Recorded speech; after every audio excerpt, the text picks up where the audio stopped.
साक्षात ममता की भंडार केवल और केवल माँ होती है।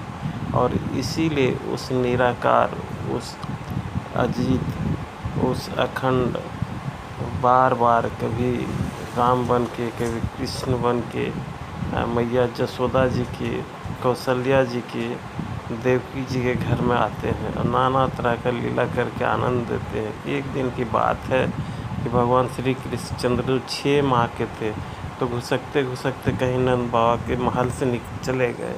अब पता ही नहीं चल रहा था गए कहाँ है प्रभु, या तो कोई गोपी उठा के ले गई होगी, नहीं बता रही होगी, आखिर है तो श्री कृष्णचंद्र जी। अब छोटा सा रूप में है, 6 महीना का। मैया खोजती है, पागल से हो जाती है। सुबह के समय नंद बाबा अपना राजकाज में जाने के लिए बाल भोग करते रहते हैं। तो मैया बड़ी विकल होकर के चारों तरफ देखती है। ये देखिए ममता कैसा उदाहरण है। तब नंद बाबा कहते हैं कि देवी वो कहाँ जाएगा, वो हमारा बेटा कहीं नहीं गया है, शांत आप रहो, वो कहीं कोई गोपी उठा के ले गई होगी, वो खुद आ जाएगा। मैया बोलते हाँ जी, आपको इससे क्या लेना देना, आप तो खूब भरपेट खाओ, वो आपका बेटा थोड़ी है, वो तो मेरा बेटा है। अब मैया को एहसास होता है री रहा हूँ, हमने तो बहुत बड़ा पाप कर दिया कि अपने पति से ऊंचे स्वर में बात की है। भगवान से तुरंत प्रार्थना करती है प्रभु हमको क्षमा करें कि आज हमसे इतनी बड़ी गलती हो गई।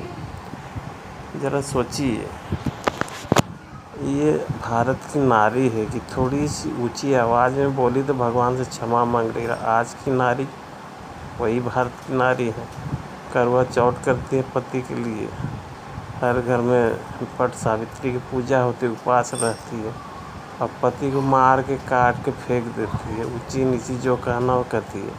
अरे भैया कुछ तो पति का दोष है, बात सही है, लेकिन यहाँ पर कह रहे हैं हम जो चीज़ को वो देखा जाए कि माता में कितनी ममता होती है, वो ममता की मूरत ऐसी निष्ठुर हो जाए।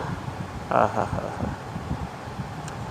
ज़रा सोचिए कि भगवान को गोद में खिला लेना, उनको पुत्र रूप में पा जाना इतनी आसान नहीं है भैया। अपना सब कुछ निछावर कर देने के बाद भी जन्म जन्म का पुण्य अर्जित जब होता है और वो कृपा करते तभी वो इस तरह का संजोग देते हैं। अरे ममता का कैसा स्वरूप है कि मैया पागल ऐसा दौड़ती है। और लौकिक में भी देख लीजिए, आज किसी के बच्चे को थोड़ा सा कुछ हो जाए, कुछ अपवाद तो अलग टाइप, माँ चैन से नहीं रहेगी, बाप कभी तो आंसू गिरता, लेकिन वैसा नहीं होता है भैया। ये